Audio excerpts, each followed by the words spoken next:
Hey guys, I'm Ethan, family pastor here at Ray's Mill, and welcome to RM Kids Online.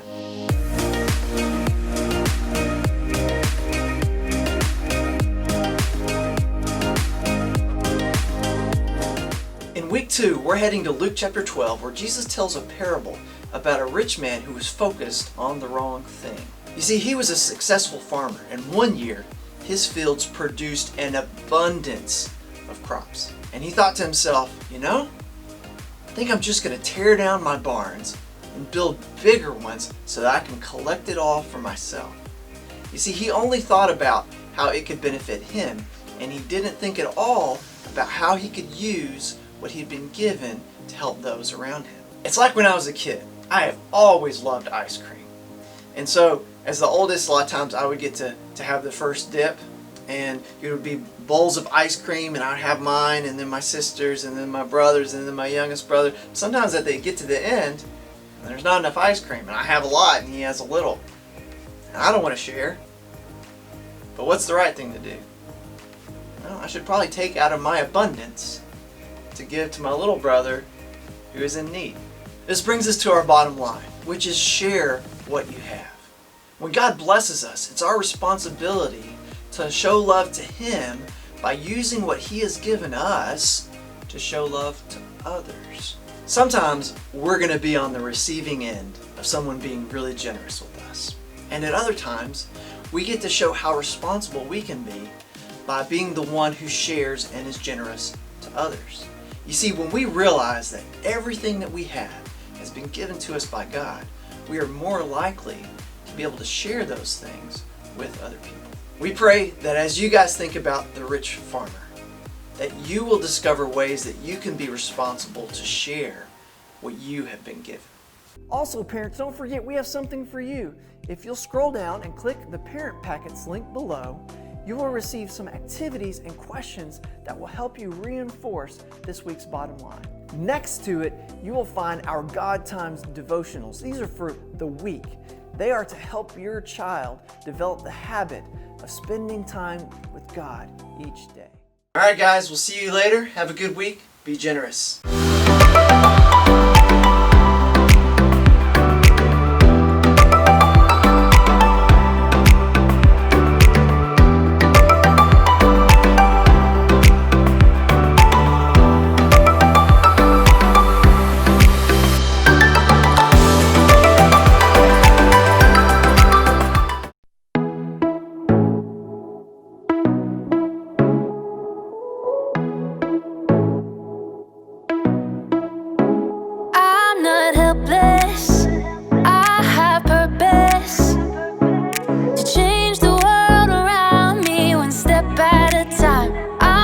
The best me that I can be. Not living for the moment, but the future I see. That's why every second of every day I'm making a choice to make a change. Won't give up, won't let you down. I'll go for it and get it done. I'm on it, I got it, still having fun. You can count on me.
Here we go. Hi, I'm Erica. You ever play concentration? Or some people call it memory. My friends and I play it all the time. I'm the best at it. The object, if you don't already know the rules, is to find two cards that match. Boom! So, my friends and I have added a rule. Anytime you make a match, you Get candy! Candy, candy, candy, candy, candy, candy.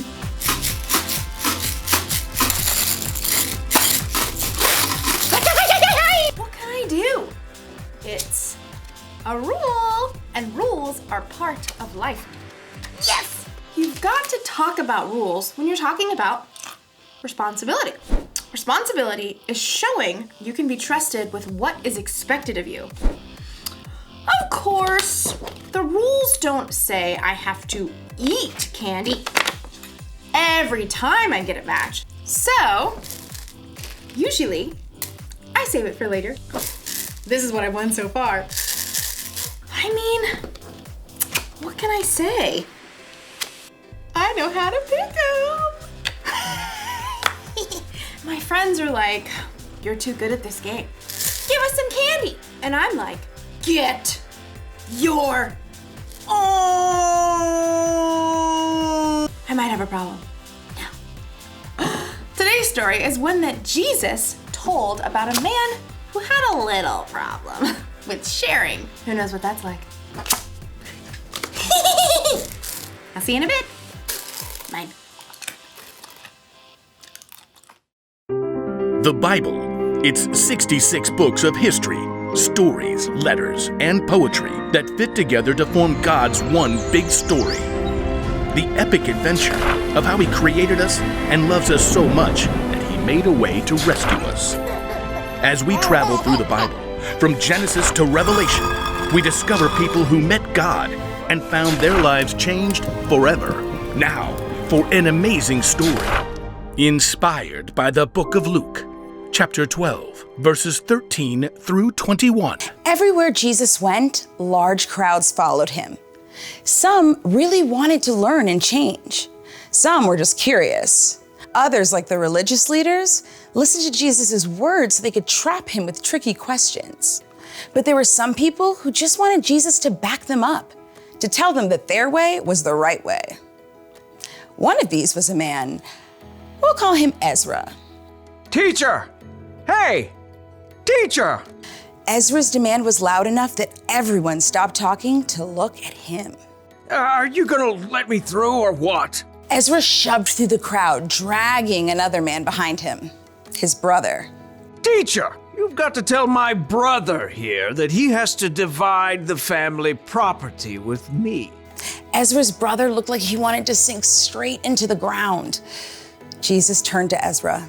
Friend, who made me judge or umpire between you? People listen to you. I thought you could, just settle this. Tell my brother I'm right. Watch out. Be on your guard against wanting to have more and more things. Life is not made up of how much a person has. That is not what I asked. Jesus didn't argue with the man. Instead, he told a story, a parable. If he had told this story today, it might sound just a little something like this.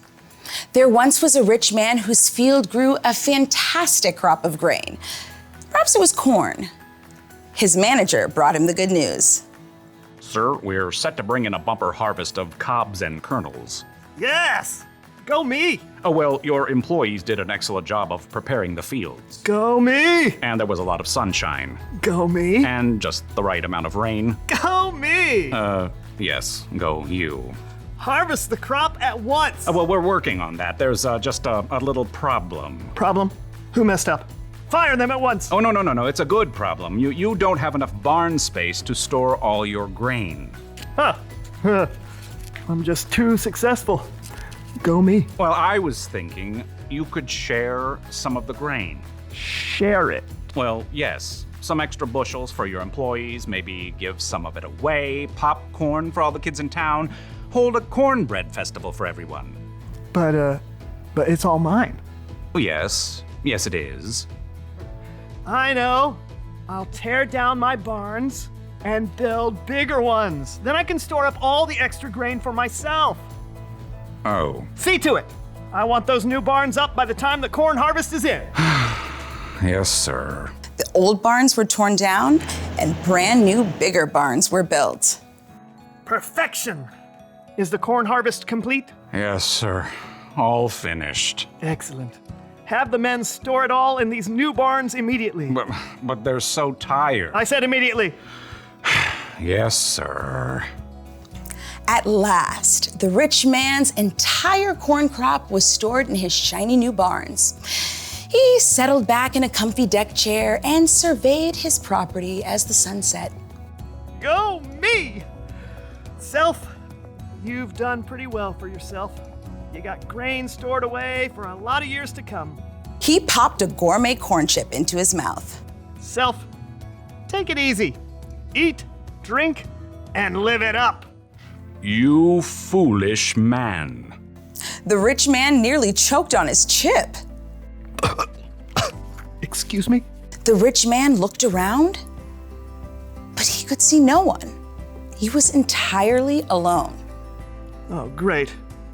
Is this supposed to be some God moment where I discover what I've been doing wrong? That's exactly what it was. You foolish man. Tonight I will take your life away from you. Then who will get what you have prepared for yourself? Could we come up with a different ending to this story? But there was no way out for the rich man. He had chosen to focus only on what he could keep for himself.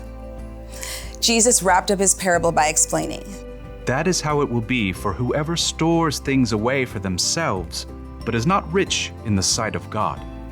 We don't know how Ezra responded, but maybe, just maybe, he started worrying less about getting more of his family's stuff. Maybe he started to care a little more about sharing what he did have with his brother.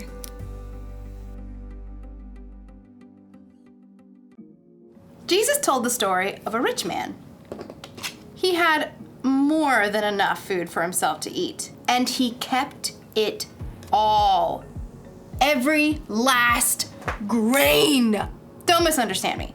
There's nothing wrong with saving. It's good to save your allowance money for that new toy you want. It's good to save candy for later instead of eating it all at once. But saving wasn't the problem with the rich man.